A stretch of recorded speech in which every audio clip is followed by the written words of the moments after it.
Welcome to Be Frank. I am Frank, and today we have Pastor Will from Solid Rock English Campus of Houston Northwest Spanish Seventh Day Adventist Church. That's a really long name. And Pastor Will is a graduate from Southwestern Adventist University as well as Andrews University, and he has a love and passion for serving the church. And so I'm excited to be able to talk about pastoral leadership and mental health. And so welcome, Pastor Will. So Pastor Will or Will, right? Will's fine. Will, Yeah, Will's Will. fine. Yeah. So Will, I wanted to share some statistics with you first to kind of get into this topic of ministry and mental health and what that looks like for pastors, right, and clergy. There's this flourishing paradox, right? And it's interesting. It's 70 to 82% of clergy, they describe themselves as happy or flourishing in their calling. However, this exists alongside high clinical scores for anxiety, right? Which kind of suggests that pastors feel a deep sense of purpose even while their mental health is suffering, Yeah. right? No, and it's funny as you read that. As I heard that, I'm like, I'm one of those 70% that I have a deep sense of purpose in my calling. But as we're going to dive in later, Yeah. I struggle with anxiety and depression as well, right? So it's one of those things that I love my job, but everything it comes with, it can be a lot. Gotcha. When did you realize that like mental health was, an important part of the work that you're doing?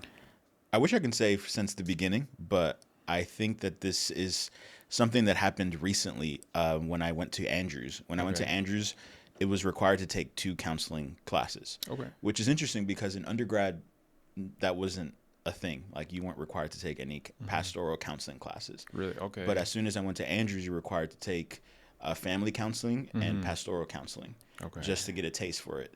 And as I took those classes, I'm like, oh, wow, like this is something in my job that haven't really dived into at all. Right. I remember being 21, 20 years old, Yeah. pastoring, and I'm hearing these deep issues. Yeah. And instead of referring like I should have, Right. I'm trying to tackle them and trying to fix it with prayer. And the Bible says this. But it wasn't until like my master's when I really understood the importance of, hey, I can't separate mental health and spirituality, mental health and my job, because they're hand in hand. Okay. So how did you kind of make that shift when it came to like your ministry work and I during think that it time? came with accepting the fact that as a pastor, you don't have to fix everything. You know, like when people come to you, it's not necessarily, oh, hey, I need to fix it. If they don't leave feeling fixed, then I've failed. If they don't leave feeling at peace, then I failed. And I realized that sometimes when I hear a situation, when I hear a story, it's not about fixing, but it's about getting them the help that they actually need, like referring them to actual professionals that Yeah. are way more equipped to help than I am. You know, For because sure. at some point, like pastors kind of tend to believe that they have 1,000 different hats and that they can Gotcha. fulfill them all So successfully. why But why is that something, that pastors take on where they feel like that they have to they have do. to do that? Yeah.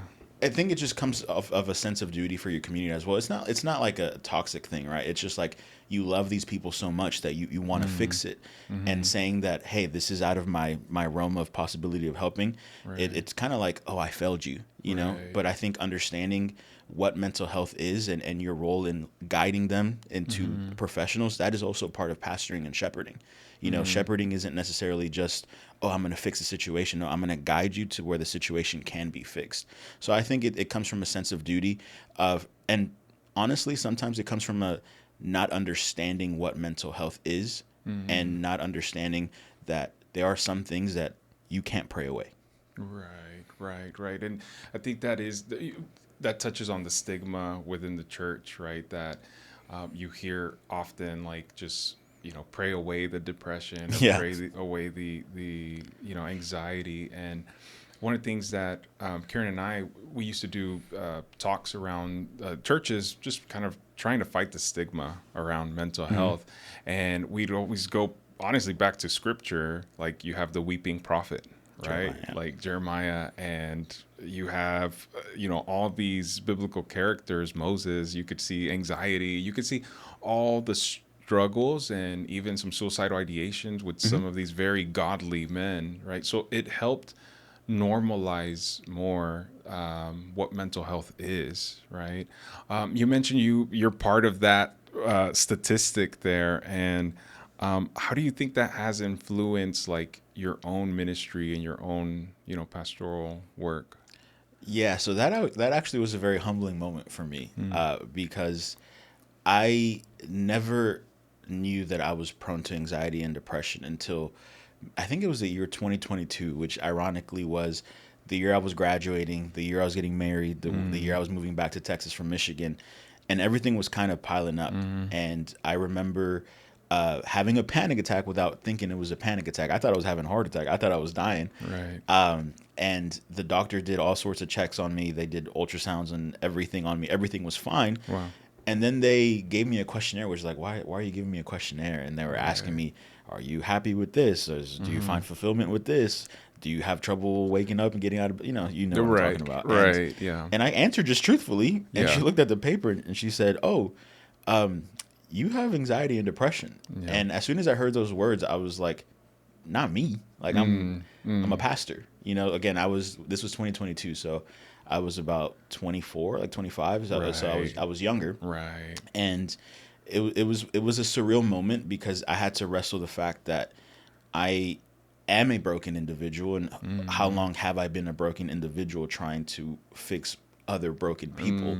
So it was just a very humbling thing of like, it's okay that I'm dealing with this brokenness Yeah. and God can still use me anyways. Absolutely. So it was humbling, and I feel like it shifted everything for me because now I'm ministering from a place of vulnerability and Right. understanding. Like, hey, I deal with episodes of depression. I deal For with sure. days of me not wanting to get out of bed or Yeah. having panic attacks, and that's okay. Right. Again, I feel like people seeing a pastor saying that's okay from the pulpit, like, hey, For I sure. have anxiety, I have depression, but God still loves me and God still uses me. I feel like there is a sense of peace that comes with hearing that. Absolutely. And I mean, I can only speak for myself, right? As one of your sheep, right? As one of your sheep, that I think, for me, I'm not looking at perfection, right, in you, right? I'm just looking for another human being who's another guide, right, in this path and getting us aligned with God. And so I think your vulnerability, I see it, right, from the pulpit. And so I truly value that in you. No, I And appreciate so that. it's really neat to be able to see that. And I think that's part of where my mind takes me to try and understand, man, why are there such high rates of depression and anxiety? I think that word perfection could probably be another factor that maybe influences that, right? Like, I have to display this image. Even the families of some of these pastors too, I mean, just the ongoing struggle of like, hey, we gotta, the kids have to be perfect, the wife has to be perfect, everything has to be perfect, and that's exhausting trying to display that. And so And it's funny that you say that because as we were talking about vulnerability, I feel like vulnerability has empowered me actually to present something that isn't 100% put together, like isn't perfect, still in process. Right. And I'm still able to have ministry, still able to shepherd with vulnerability. Yeah. So it eliminates that pressure of Right. having to be perfect all the time because I don't pretend to be. Absolutely. I feel like, especially growing up in our culture, Hispanic culture, pastors seem to kind of be untouchable. Like they were at a different plane, a Yeah. different level. Right. And that can really, really weigh on you. There's pastors that feel like they have to always be perfect and present themselves as someone who doesn't sin or doesn't fall or doesn't have anxiety and depression. For sure. And if you carry that mask all the time, you're gonna break. With speaking about perfection and boundaries, right? Like, is that something too that maybe is important for pastors to implement? I've worked with several clergy, like, and pastoral individuals that become clients, and man, these pastors, they get calls at like 2 in the morning, Mm-hmm. 3 in the morning. And like, is that something, I mean, that you also implement as well too? Like just setting some boundaries with your flock? To a certain degree, I definitely boundaries are 100% healthy and 100% necessary. Uh, there are things that obviously come with the territory of those 2, 3 in the morning phone calls. I can't tell them like, no, my boundaries, like you can't call me at this time, because I've had those calls with people just in tears, and I Yeah, can't say no, for like I sure. have to be there. But there are healthy boundaries of, for example, something my wife and I struggled with in the beginning Yeah. was that she works all day, and my job typically involves me leaving in the evening. I So see. it would be me, You're as soon as she coming, comes yeah. home, I'm leaving. You're out. Yeah. So I've kind of set this boundary here in my church. So they know this about me, that if I'm not needed at church, Yeah. I'm not going. Like Right. if I don't need to, Yeah. I'm not just going to sit there just so you can see me and That feel I'm good that your right. pastor's there. Like if I don't need to go, I'm Right. not going. Right. That's a boundary that to help my relationship with my wife, right, For which is part of sure. everything as well. So boundaries is definitely something that I'm still learning. Like Yeah. I'm still learning, because I feel like every pastor has that sense of duty and like, oh, I need to be there For for sure. everybody, and but Right. you have to also emotionally recharge as well. Absolutely. Absolutely. What are some of the emotional or mental struggles, right, that maybe pastors experience that like we're not seeing, like the congregation doesn't see? That is honestly the hardest question to answer, because as I answer, it's something that you have to feel and experience for yourself, because my wife and I still have this kind of, not argument, right, but this, sometimes she sees me sitting on the couch and she's like, oh, your job is so amazing, right, but it's like I'm sitting on the couch, Yeah. and my mind is racing, right, so it's one of those things Mm. that being a pastor, I'm needed by 100+ different people in 100+ different ways, Yeah. and 100+ people need to ask me different little questions and different little answers, and Right. it's a mental exhaustion, Yeah. and it's mentally always being exhausted, because my mind doesn't stop. Okay. Physically I'm not tired, Mm-hmm. but Mm-hmm. mentally it's one of those things that I've struggled with, and I feel like even right now I'm struggling with like losing sleep, Yeah. because like this person told me this, and they're going through this, and how can I help them, How and then can like I? this Yeah. person, so it never stops. So it's not a physical tiredness, it's more of a your mind is never off. Gotcha. Yeah, yeah. It sounds like you, again, you put so much of your heart into the work that you do, and that you're seeking to find resolutions at times. And that's where the mind is just racing, trying to figure out how can I help this person? Yeah. What can I do? And so self-care, right, is important, Hmm. right? Typically, people will ask like therapists, like, hey man, you listen to problems all day long, like what do True. you go and see another therapist yourself? And so, which yeah, that's one of the ways that therapists, at least, we take care of ourselves. But how do you take care of yourself? What is your self-care practices? My self-care practice needs to be better, because Mm-hmm. right now I'm like, when I'm really feeling at my best, it's like a holistic thing, right? Like I'm playing tennis, I'm doing my personal studies, I'm hanging out with my family and stuff.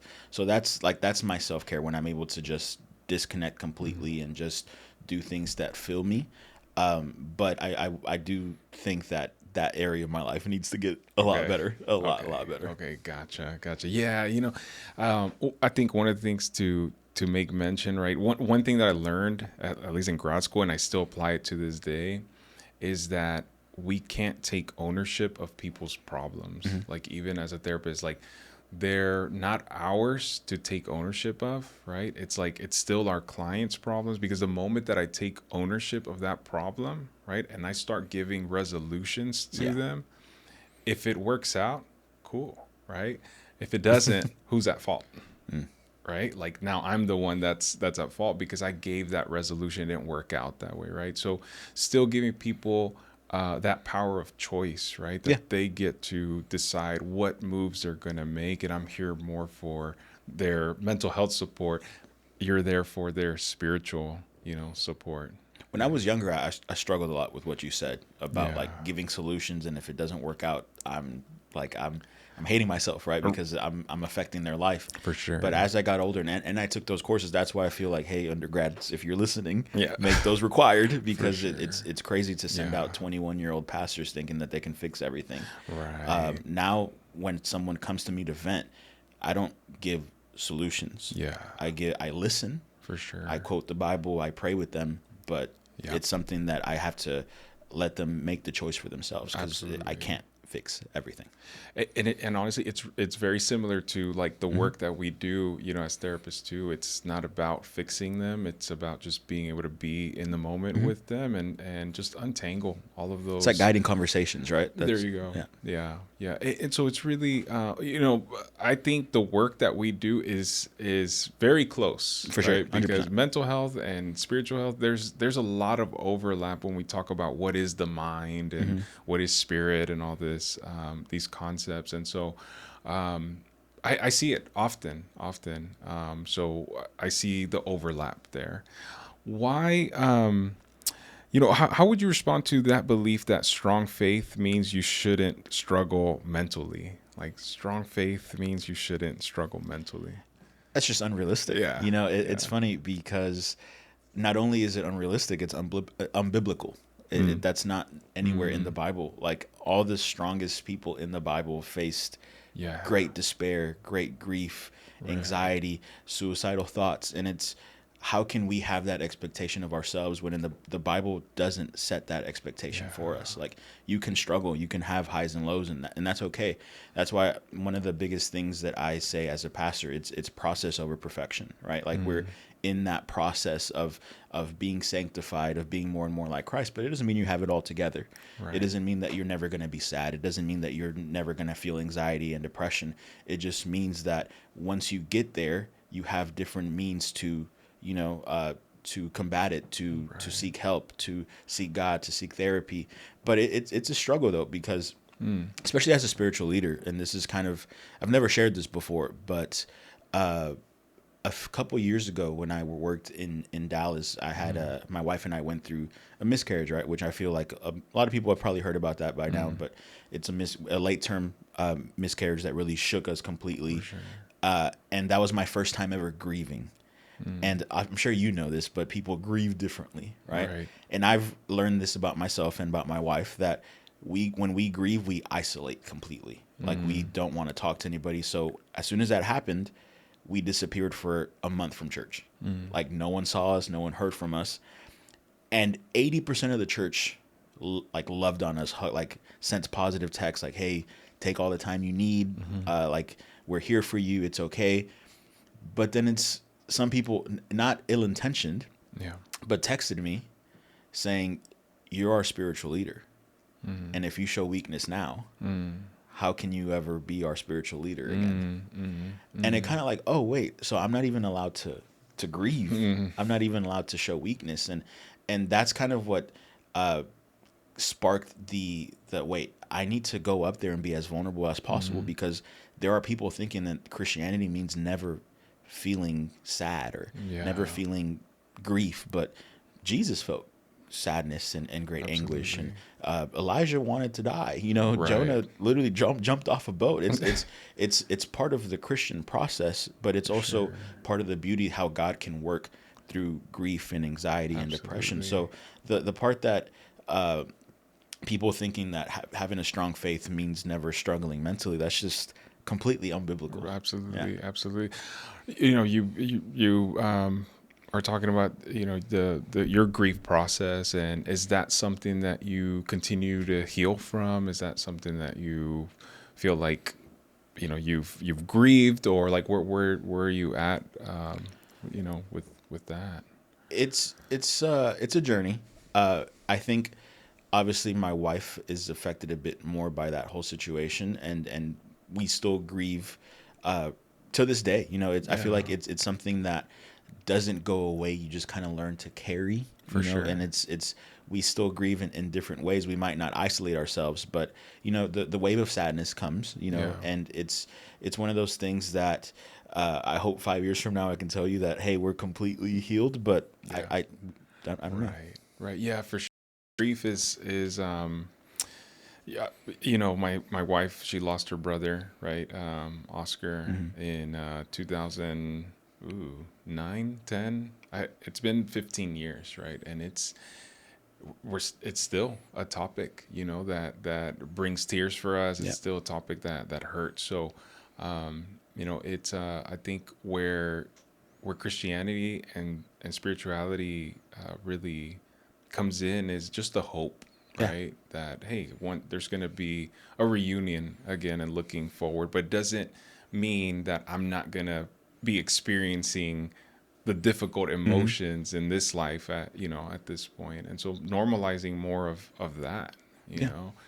So it sounds like that was definitely a moment that you were like, I need to just be more authentic and vulnerable, right? And That was the defining moment for my career because I decided right then and there, one, to leave from Dallas to Houston, which is a huge was a huge move for me, but to never fake it ever again.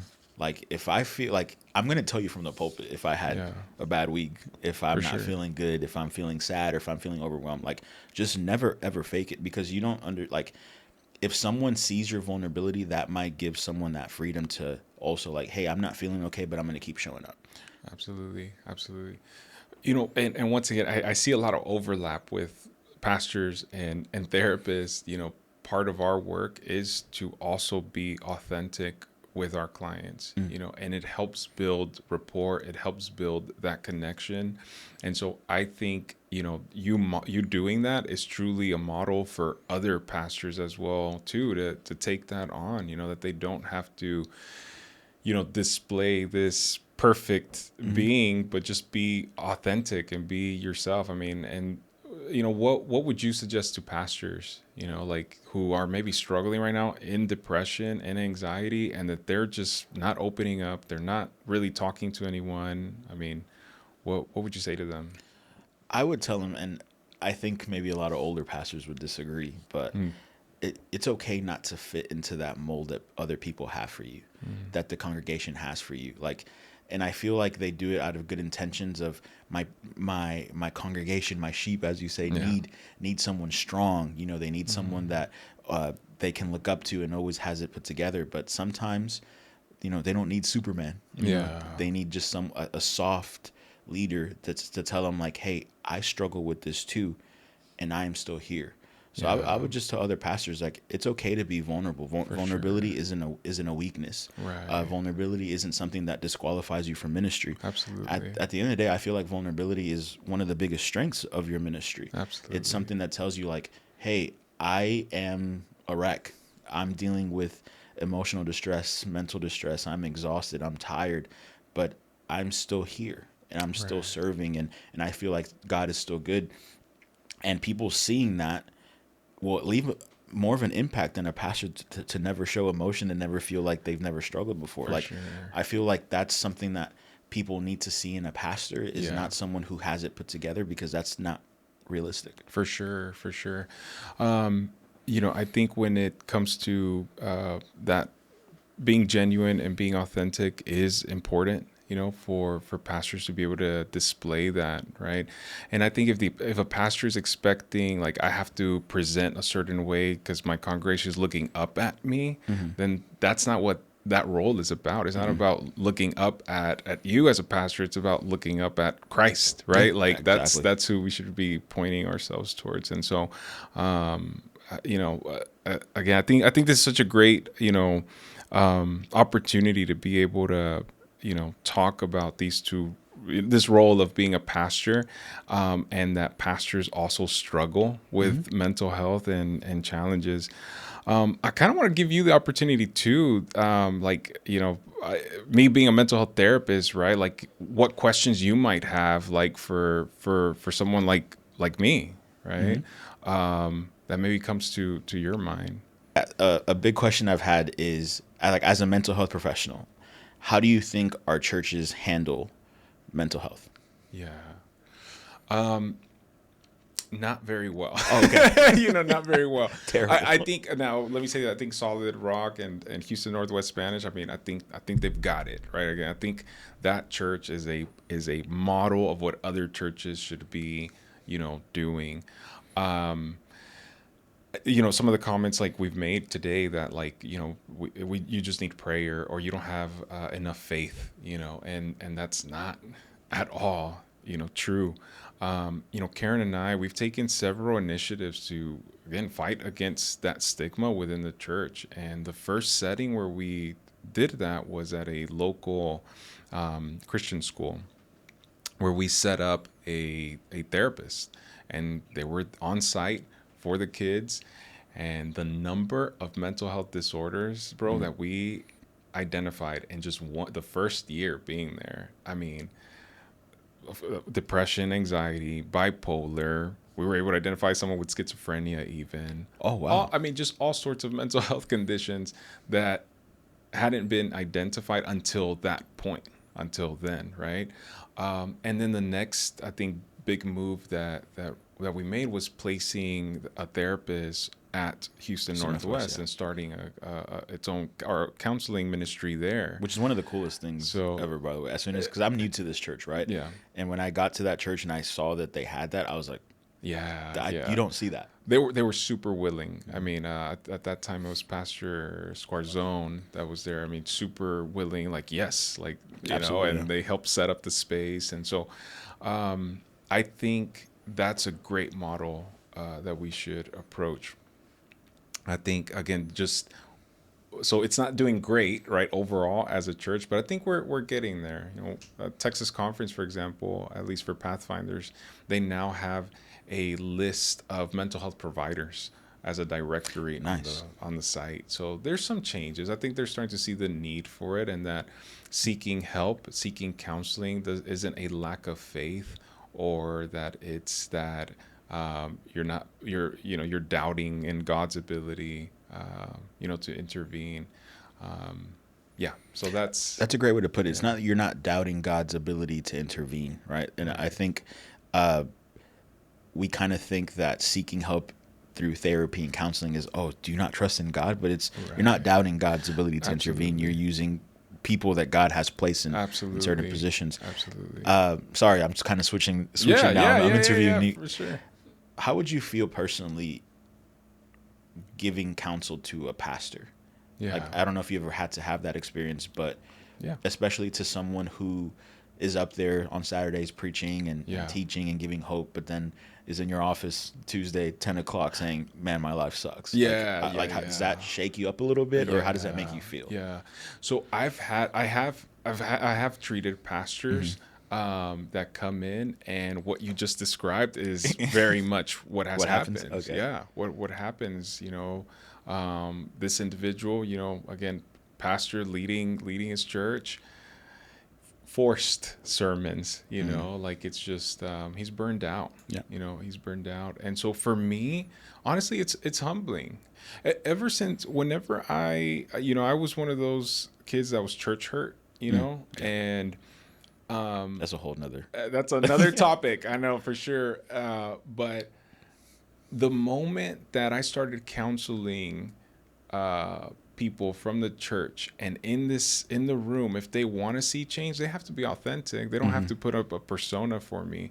That helped me see, you're human. Like, you also struggle. Okay. That actually helped me personally with my own church hurt as well too. Just goes off saying, right? Vulnerability helped your spirituality. Absolutely. Yeah. Absolutely. Them being vulnerable in this room and seeking help, and I think just that experience for me was humbling, and it helped me see, okay, like these people are real. But I think going back to a pastor, right? Again, because everyone, it's like puts you on this,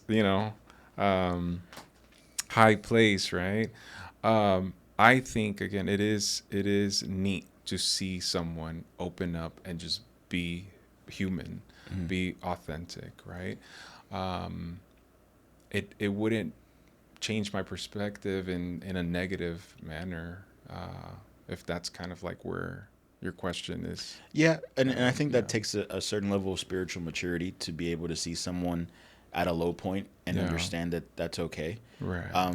My prayer is that our congregation as a whole, are able to see pastors just as people and Yeah. see them for who they are and their weaknesses, and not be like, I can't use this guy as a spiritual leader anymore. Right. So Right. that's why I was curious, because it must be really strange, I guess is the Yeah. word, to see someone who is expected to be strong and then comes to you and Right. tells you, hey, I need help. I remember a few years ago, we were meeting with Pastor Smith, and just the idea of planting a church. We wanted to start something, right? And we're going to meet with the Texas Conference and their church plant person. No se dio, it didn't happen. But Pastor Smith, man, I wish we could have a space almost like an AA meeting where you go up there and you say, "Hey, my name is Francisco, and this week here's what I struggled with. Here's my sin, right? Here's what happened, right?" Again, it speaks more to the need for people to be authentic, the willingness to be vulnerable. All that to say that Solid Rock, I think it's an answer for a lot of prayers. A lot of people that have been wanting to have an authentic, genuine culture, and I think that's what's happening, within Houston Northwest. So Yeah, and I'm happy to be a part of a church that allows that space to be created, right? And I feel like we're gonna lean into it even more. My dream has always been to open up a church that also has a community center next to it, right? Nice, Because I want holistic ministry where we're right, able to teach English and Spanish classes, where we're able to have tutoring for our kids on Tuesdays, where we're able to have cooking classes, where we're able to have counseling offices, right. and it's just a church that's completely holistic. And that's where churches can possibly really lean into to creating those spaces. Like, hey, maybe you're not equipped to handle, mental health issues, but find someone in your local community, or how many counselors and therapists do you know close by your church that Right. maybe you can, talk to them and arrange something where they can give you a special price or come to church every once in a while sure. to help you guys out. But to create a space where community is able to grow, Yeah. I think that leads to authenticity when it stops becoming just a church, but an actual community. Right. It's church in action, right? And this isn't a new idea. Like, I mean, Acts chapter 2. there you go.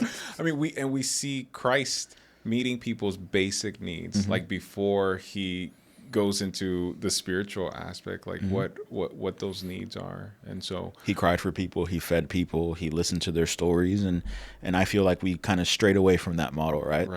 right, for sure. Awesome. No, I think it's amazing, to be able to see that. And again, Houston Northwest, with the food bank. I Yeah. mean, just everything that they do. It's amazing. You gotta check it out if anybody's watching. What is one truth about mental health in ministry that you believe the church urgently needs to hear? One truth. Broken doesn't mean forgotten, right? And I think that's one of I think that's the first sermon series I preached in Solid Rock when we opened up Solid Rock. We talked about brokenness, and brokenness doesn't mean that God is far away. As a matter of fact, it says that God draws near to the brokenhearted, right? So brokenness sure. doesn't mean forgotten. Brokenness can actually mean closeness. It means that God has been closer to you than ever before. So I'm a big proponent of churches to, hey, you don't have to say like happy Sabbath every single time. Like, like if you're not feeling happy, then just don't, you don't have to fake it. You Sabbath.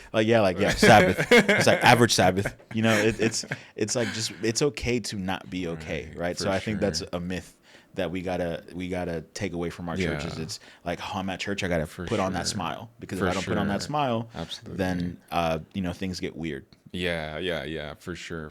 No, yeah. One of the first sermons that I heard you preach on at Solid Rock was on grace, and that broke me, bro. that broke me, for sure, because you were preaching on man, and you'll have to quote the scripture where it comes from, but where God's response to I believe Paul was that my grace is Sufficient. sufficient, you know.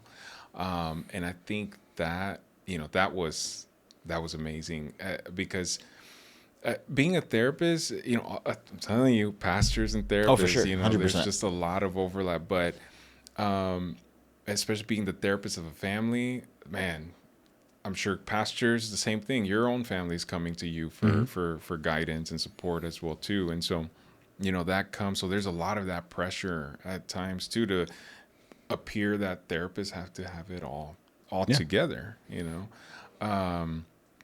But and for my struggle, my life theme struggle has been worthiness, Worthiness. and not feeling worthy enough, to when it comes to church, Hmm. and being able to serve, and that's been a lifelong struggle. And so being able to hear, that sermon, man, it was a turning point, Hmm. for me as well too, to be like, man, like, I don't have to be perfect, for God. He's already done that work, Yeah. And for talk about yeah. vulnerability and authenticity, because this is Paul. Paul wrote half the New Testament, right? Right. And he's telling people that, hey, I have a thorn in my flesh. I have an issue I'm struggling with, and I can't. He literally said, I can't get rid of it. For sure. And he says, I asked God to get rid of it, and essentially God said, nah, I'm Yeah. not going to. He said, no, my grace is Right. sufficient. My strength is made perfect in weakness. Right. That's why Paul says, I'll boast in my weaknesses, For because from sure. when I am weak, he is strong. And that's Absolutely. where that is very liberating, because Hmm. it's like, hey, it's not really about my worthiness or my strength or my faith. It's about Jesus. Absolutely. Absolutely. Yeah. No, that's powerful stuff, man, for sure. And it's something I have to be constantly reminding myself, Yeah. And it is a constant as reminder for well sure. too, for sure. All right. So a question I had for you, and it's tailored to you specifically, is I know Advent Mind is a ministry that you have, right? And I kind of wanted you to give me a little bit of what led you to want to start something like that. I think it was one. It was part of it was to be able to give back, right? Like, I'm extremely, grateful, to God, to where we're at, with district counseling, and where He's taking us with Mind Shift as well too. And I have this thing where I don't turn away anyone calls calls in, right? We'll figure out a way to help them, whether it's through our students, or where they do a lot of pro bono work. And so starting Advent Minds and being able to set that ministry up, was just being able to have a place where people could go, right? And what better place to set up a counseling center than a church, I right? agree. And so where there was no sort of excuses, like I didn't want finances to even be discussed, right? So it's fully pro bono. They, every Thursday, and we're hoping that we can even expand that as well too. But every Thursday and Fridays, it kind of alternates, but we're able to have a therapist there and just provide these services, where they can get the help that's needed. Do you feel like churches take full advantage of that, or do you think it's still kind of? That's a great question, because initially I think we did get sort of a wave of people taking advantage of it. Then it started kind of dying down, and Adelaide, right, had to be able to Adelaide had to kind of be reminding, hey, we have this ministry, come get help. And so I think one of the challenges was either the stigma was presenting itself, that they didn't want to even seek counseling, but right now we're I think we're booked out with clients at Northwest, just continuing to do ongoing therapy, which is a need to go ahead and expand it as well Yeah, too. I'm glad you told me you're booked out, because we're about to hit that hard right now. We're about to every Saturday just be like, hey, we have this ministry. Oh, gotcha. I mean, they can still call in, and we can get them set up with a student. I mean, we work with them, at whatever capacity of where they're at. And thankfully, man, we have some great therapists too that I'll get therapists reaching out, hey, is it all right if we waive copays? Or, hey, can I give my client like these next 3 sessions like pro bono? And I'm like, I always say the same thing. You don't have to ask me. Like, yes, like go and do it. Like, and thank you for your willingness to, waive that or to provide pro bono services to this client. It just speaks on the type of therapists that we have, and like they're It's a calling. absolutely, absolutely, absolutely. So, yeah, man. So it's amazing to just see what God is doing, with this company, and it's amazing to see what God is doing, for your work and your ministry as well too. So, I think from some things that I took away from what we've talked about, right, is that pastors are human too, right? And you struggle as well too. And that it's okay that we need more vulnerability in the church, more people to be authentic. And I think as one of your sheep again, right? I'm not looking for perfection in you. I'm looking for another human being, someone who's authentic and real. And that, to me, that's the best model that we can have of a spiritual leader. And so I appreciate you being here today. Thank you so much. And I always I appreciate everything you guys do as well, from district counseling to Mindshift to the podcast to everything that you guys do. I'm a huge supporter, and anything you guys need from me in any capacity, you guys can count on me. All right.